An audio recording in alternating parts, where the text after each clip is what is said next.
Pakistan cricket বোর্ডকে যেন গোনায় ধরছেন না মুলতান সুলতানসের কর্ণধার। পাকিস্তান সুপার লিগের অব্যবস্থাপনা নিয়ে সামাজিক যোগাযোগ মাধ্যমে সমালোচনা করেছিলেন। তার প্রেক্ষিতে ক্ষুব্ধ পিসিবি কর্মকর্তারা আইনি নোটিশ পাঠিয়েছে। পাঠানো সেই আইনি নোটিশ লাইভে এসে ছিঁড়ে ফেলেছেন মুলতানের কর্ণধার আলী খান তারিন। তার দাবি পিসিবির পাঠানো নোটিশে তাকে সতর্ক করা হয়েছে। তিনি যদি সম্প্রতি দেওয়া বক্তব্য প্রত্যাহার না করেন বা ক্ষমা না চান তবে তার দলের চুক্তি বাতিল করা হবে। মূলত মহসিন নাকভির নেতৃত্বাধীন বোর্ডের তীব্র সমালোচনা করেছিলেন তারিন। সমালোচনা করেছিলেন পিএসএল নিয়েও। তার অভিযোগ, অংশীদার বা সহযোগীদের কোনো কথাই শোনে না বোর্ডের কর্মকর্তারা। তবে সামাজিক যোগাযোগ মাধ্যমে তার এমন প্রতিক্রিয়া ভালোভাবে নেয়নি পিসিবি। তাকে আইনি নোটিশ পাঠানো হয়, আর তাতে বলা হয় পিসিবি সম্পর্কে করা পোস্ট মুছে ফেলে ক্ষমা চাইতে হবে তারিনকে, না হলে তার দল মুলতান সুলতানসকে কালো তালিকায় অন্তর্ভুক্ত করা হবে।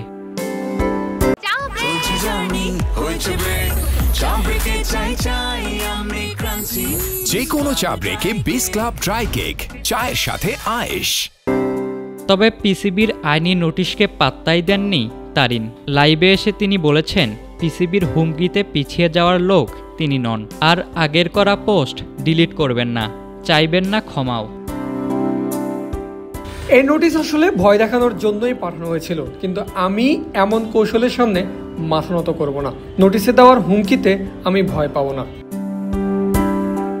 তারিন জানিয়েছেন পিএসএল-এর দক্ষ মানুষদের নেওয়া হোক, আর তিনি এই লিগকে ভালোবাসেন কারণ এটি পুরো পাকিস্তানের। আমি পিএসএলকে ভালোবাসি, এটা পুরো পাকিস্তানের লিগ। আমি শুধু চেয়েছি যোগ্য ও দক্ষ মানুষদের ব্যবস্থাপনায় অন্তর্ভুক্ত করা হোক। তারিন জানিয়েছেন পিসিবি সমালোচনা নিতে পারে না, তারা চান তাদের বিরুদ্ধে কেউ কথা না বলুক। ওরা আসলে এটাই চায়। পিএসএল এর কর্তারা চান আমাদের মতো সহযোগীরা মুখ বন্ধ করে রাখুক, আর তারা তাদের মতো কাজ চালিয়ে যাবেন। ওদের মনে রাখা উচিত আমাদের মতো অংশীদাররা ছাড়া চলতে পারবে না তারা সামান্য সমালোচনাও সহ্য করতে পারেন না। আলী খান তারিন মূলত একজন পাকিস্তানি ব্যবসায়ী, রাজনীতিবিদ ও সামাজিক উদ্যোক্তা। তিনি বিশিষ্ট ব্যবসায়ী ও রাজনীতিবিদ জাহাঙ্গীর তারিনের ছেলে। ইশতিয়াক মাহিন, ক্রিক ফ্রেন্সি।